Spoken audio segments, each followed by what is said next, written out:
There are two challenges in Project Zomboid that are absolutely the worst. CDDA challenge, where you start naked, drunk, soaked, a glass shard lodged in your dick and your house is on fire. Plus you start in the middle of winter and zombie numbers are set to insane. Then there's Day One challenge with bandits and zombies fighting in the streets, where you have to avoid getting gassed, bombed, shot and or bitten. But what if I told you I combined those two challenges into the absolute worst nightmare challenge possible and attempted to beat it? Well, if you want to watch me suffer, here's how that went. First, meet Pops Coldone, a repairman who was jack of all trades. Alas, he was burdened by being a smoker, prone to illness and unlucky amongst other negative traits. I spawned into a burning house, bleeding, sick and drunk, and I began my journey by using my bare hands to pull out a glass shard that was deeply lodged into my groin. A badass move only topped by what happened next. Shit, some fucking fire out here.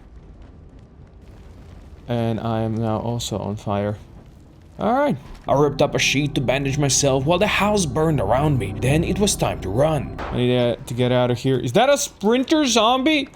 Fuck off. I closed that zombie into the house and tried to seek shelter amongst the survivors fighting around the house, but that backfired quickly. Starting the next run, I was trapped in the bathroom by the fire. Well, if a zombie shows up right now, this could be slightly problematic. And indeed, a zombie did show up, but I stomped her into the ground with my bare feet. I borrowed her shoes, bandaged my groin, and then I had to run outside. That's a hot-wired car, isn't it? Oh, if I can get into that one. That'd be awesome. It was pretty awesome, but I forgot I was utterly shit-faced, which meant my driving skills were horrendous. So instead of driving, I attempted to lodge myself right next to the house where the Zeds couldn't possibly reach me. This is completely fine. Don't worry about it. They slowly burned around my car while the civilians threw themselves into the fire like some crazed word-bearer cultists high on demon blood. Oh yeah, look at that. Neighborhood watch is here. You'd think the fire would keep me warm. Alas, I was slowly freezing my balls to death, plus the government said enough of this shit and took it into their own hands to murder me. Oh, they gassed me. They fucking gassed me. I can't move either. I'm getting queasy from this. I tried running, but the gas, the sprinters, and the fever did not help at all, and in mere moments I was corpse-starched yet again. I decided to improve Pops for the next run with thick-blooded trait to combat the constant bloodlust, which I balanced out with conspicuous. After the mandatory pulling the glass shard out of my dick, I bandaged myself and escaped onto the streets, where the lag almost got me. Holy shit. Oh, great. There's a burning sprinter on me. I stole the clothing off of a rotten corpse while the neighborhood watch slowly set themselves on fire. I tried moving away from those maniacs. Alas, that was not the best idea. Ooh, there's a zombie with a backpack and there's a sprinter. There's a sprinter. No. Soon after, another sprinter got me and took a chunk out of my ass, so I just decided to go down fighting like a true Chad. At this point, I had enough of sprinters, so I removed the random zombies mod and I asked a fellow survivor to help me out. Dude, please take care of the burning zombie for me. He helped me out by setting himself on fire, so that went well. But at least that got me a hockey stick and some clothing. Oh fuck, no. There's quite a few of them, huh? I then tried to find more survivors in the streets to lose the moaning train that was stuck to my ass, but then this happened. Let's go. Oh fuck. I scratched my foot going over that. I couldn't bandage my foot while running, and that scratch meant I was once again too slow to escape the hordes. Oh, this is bad. Come on, move. Oh my fuck. But I didn't give up. Instead, I got myself stuck in a burning shower again. But it was a peaceful start, and I managed to steal clothing off of a burning survivor. Shit. Alright, we need to go. Ignore the zombies. Where am I? I limped towards other civilians and generally just kept on moving, seeking safety in numbers where I could. Yeah, shoot the zombies. Shoot the zombies, boys. They're actually killing them. Oh, a moment of respite. Alas, a moment of respite wasn't quite what I got. There's fiery zombies in here already. Shit. There's one here as well. Run. Oh my god. This is bad. I kept on moving until I reached the highway, which made me realize I was now close to the main Louisville hospital, which to be honest was a terrible place to be, especially since they started to gas us again. But then the cavalry showed up. Oh, let's go, the military's here. The military is here to save us. I decided to stick with them as they mow down the hordes and survivors alike, which gave me the chance to loot the dead in search of better clothing to fight back the hypothermia that set into my bones. When they charged into a nearby building, I decided to follow them in hopes of not freezing to death. Alas, the interior was a horror set straight from hell. Holy fuck. Guys, I need help. At least that got me some military clothing, but not even a helmet could protect me from the death from above. Suddenly they're no longer here. Oh, I got shot.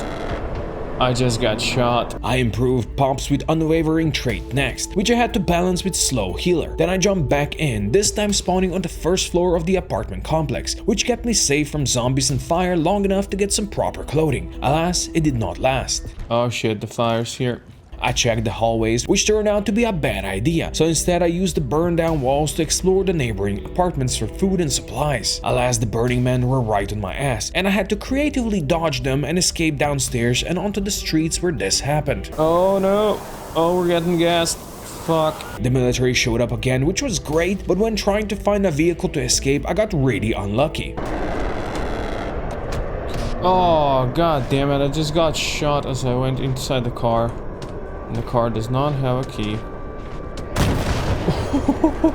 Yeah, the fact they bombed the car as well didn't help, as I was now stuck inside and surrounded by fire, and that's where the dead soon found me. Next I gave Pops Athletic for faster run speed, but that meant I had to drop Handy and make him short-sighted. I spawned in the same location as previous attempt, so I quickly grabbed some clothing, then I decided to run downstairs, which was not the smartest move. Just gotta send it. Oh, that was a bad idea. That was a bad idea.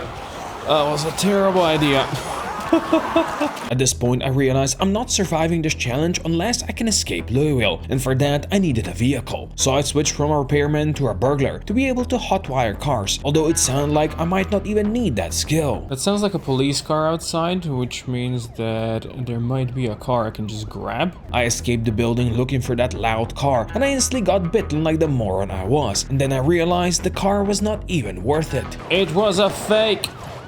I died for a fake. I spawned upstairs again for my next try and instantly got lucky. Oh, a baseball bat and another pipe bomb? I was now looking like a badass early Y2K metalhead with a bad case of baldness going on. Still hypothermic. Let's get cozy by this fire. That should keep me warm. Oh shit. Yeah, the kitchen being on fire did not warm me as much as I hoped, but what did get me warm was the whole line of burning Zeds shuffling into my living room. I watched them as they slowly burned to death, stuck on the ashes of my sofa, but when I peeked outside, this happened. Oh fuck, I got gassed. Oh, I got gassed. I caught a high fever from the gas, which meant I was practically dead, so I dashed to the top of the building to see the sky one more time before I met my maker. You know what? I'm just gonna jump. I am not gonna jump. I was now in double digits when it came to my attempts, and I was nowhere near close to surviving this challenge, so I just sent it naked down the streets, searching for a car and scratching my bare feet in the process. Hotwire it. Yeah, it's got no gas. I said fuck it and rushed out, which I somehow survived without any new scratches. I stuck with some survivors, which allowed me to gear up and steal some food from the nearby gas station, but the peace did not last. Who opened those doors? Stupid survivors. I managed another mad dash to the horde, and I even found a gas mask on one of the Zeds. Alas, that couldn't protect me from my own stupidity. No, fucking hell.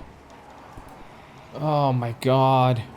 You clumsy bastard. All the injuries combined to slow me down, which didn't help at all when trying to avoid Zeds or gas. Come on, before they break. Oh, I'm getting gassed. Get out. Get out, get out, get out. Fucking government, killing a law-abiding citizen just like that. Even though I did my due diligence and I used protection, the fever got me in the end. I spawned next to a first aid kit on my next try, and the kitchen was not even on fire yet, so I quickly grabbed whatever I could carry, then I ran outside. That stack of civilians was mauling everything in the vicinity, so I used them to steal some clothing, then I dashed for the nearby vehicle. Where's the death stack when you need them?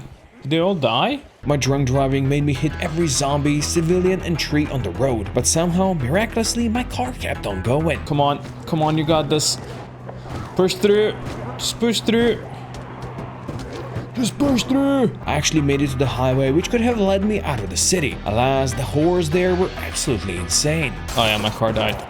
My car died. Oh, they can get to me now.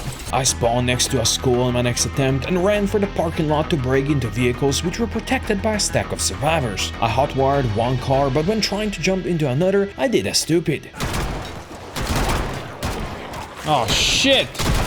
Oh, come on. But then came the lucky number 13. I clad myself into the clothes of a burning survivor, who morphed into an ash pile right before my eyes. Then it was time to move. Alright, let's get the fuck out of here. Me and my banjo. Oh, there's that car again. Let's go get it.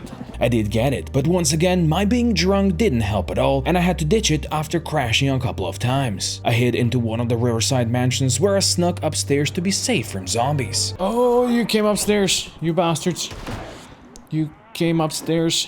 How dare you? I dealt with the intruders slowly trickling in, swinging my banjo like your mom swings with the neighbors, and just when I thought I was reasonably safe, I got gassed inside of the house and I had to make a run for it. Oh, we have the army here. Holy shit, look at that. I decided to stick with the big guys with the big guns, using their muscular bodies as protection while looting the corpses they left behind. At this point, the bombs began to fall, and the war on the streets became real. Oh, they just nuked that shit. Alright. My car was now an absolute piece of junk, so I knew there was no escaping Louisville. So instead, I grabbed some donuts from a fresh corpse, which by the way is totally a safe thing to do, and I ran for the river. Screw you. Point blank, let's go. I met up with another army squad and explored a couple of houses, but by then everyone and everything was on fire and I was yelling "this is fine" while dodging death, which came at me like a can of sodium tossed into a river. Oh, they're starting to shoot stuff on the road. Fuck. Somehow I survived without getting shot there, for which I was rewarded by another military squad who for some reason decided to go fishing next, while a naked lady ate their ass. What's even going on here? Are they all fishing? Are you for real? They're fishing? I decided to stick with my fisherman's friends, using them as a burning distraction for the incoming zombies. I actually found a suture needle on one of them, which allowed me to finally fix my penis. Oh, let's go! My groin is stitched. At this point, it was getting dark. I was tired and it was snowing, so there was nothing else to do but to eat some raw coffee beans to stay alert. After waiting around a bit, I decided to scout the nearby houses, which turned out to be on fire, but that didn't stop me at all. Alas, to no one's surprise, a burning house full of zombies was not safe. There's zombies coming in. Move, move, move, boys. Are you fucking kidding me? The army opened up on the Zeds, which naturally attracted even more of the undead who brought fire with them. Another one's gonna die to fire, and another one's gonna die to fire. Let's go. I was now stuck and alone, fighting the burning walkers who were attracted to me by my sneezing and coughing. So I ran circles around the house, fighting for my life like a young OnlyFans star with an abusive boyfriend. The plane stopped circling. That might mean something. We might get nuked soon. Alas, I did not get nuked. I managed to hide in the burning shell of a once glorious villa until a bandit showed up with bad intentions. I stole his gear, but in the meantime his friends showed up. I managed to kill one, which earned me a new deep wound, but the other bandit had me dead to rights. But then this happened. No, no. Oh, they just nuked us? My head was burned and I had wounds across my whole body, but I was alive. I fought zombies until the morning. Then I decided to explore the nuked houses in the vicinity. The Zeds and the survivors who had cockroach genes were still around, but not even they could stop me. Oh, ladies and gentlemen, we actually made it. We have survived 24 hours. Let's hope that guy doesn't shoot me though. Indeed, he did not shoot me, and with that, at long last, I beat my challenge. If you decide to give it a try yourself, let me know how that goes for you, but otherwise, thank you for watching.